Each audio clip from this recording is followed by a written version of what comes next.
দুই শিশু সন্তানকে নিয়ে চরম অনিশ্চয়তায় পড়েছেন নিহত সাংবাদিক আব্দুল হাকিম শিমুলের স্ত্রী নুরুন নাহার।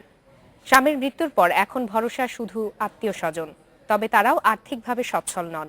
তাই দুই শিশু সন্তান সহ শিমুলের স্ত্রীর সামনে এখন শুধুই অন্ধকার।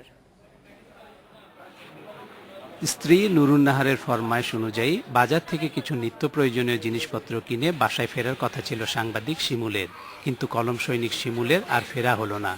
ঘাতকের বুলেটে নিস্তব্ধ হয়ে চলে গেলেন না ফেরার দেশে। বাজারে পৌঁছার পর তার সামনে এসে দাঁড়ায় পেশাগত দায়িত্ব। পৌর মেয়র মিরুর বাড়ির সামনে বিক্ষোভকারীদের ছবি তুলতে গিয়ে গুলিতে প্রাণ হারান শিমুল। এই আঘাত কোনোভাবেই মানতে পারছেন না শিমুলের পরিবার। আমার মনে করেন কিচ্ছু নাই, এই দুটি সাল পালসার। আমি খুনের বদলে খুন চাই, আমি শক্ত বিচার চাই আপনার কাছে। আমার সওয়াল মেয়ের লেখাপড়ার মানুষ করার মতো মানুষ করবো। 6 মাস বয়সেই মাকে হারিয়ে নানির কাছে বড় হন শিমুল। তার মৃত্যুর খবরে শোকাতুর নানিও মারা যান পরের দিন।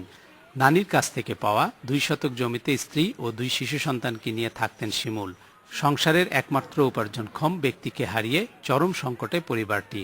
ঢাকার বাইরে যারা সৎ সাংবাদিকতা করে তাদের কি বা থাকে, তার প্রতিদিন যা ইনকাম করতো হ্যান্ড টু মাউথ সে চলতো। আমার নানির দেওয়া ছোট্ট একটা জায়গার উপর তার ঘর করছে, আর সেখানেই সে মানে একটা ঘর তুলে জীবনযাপন করতেছে। এখন সে চলে যাওয়ার পরে তার 2টি বাচ্চা আছে, একটা ছেলে একটা মেয়ে। তারা কিভাবে চলবে?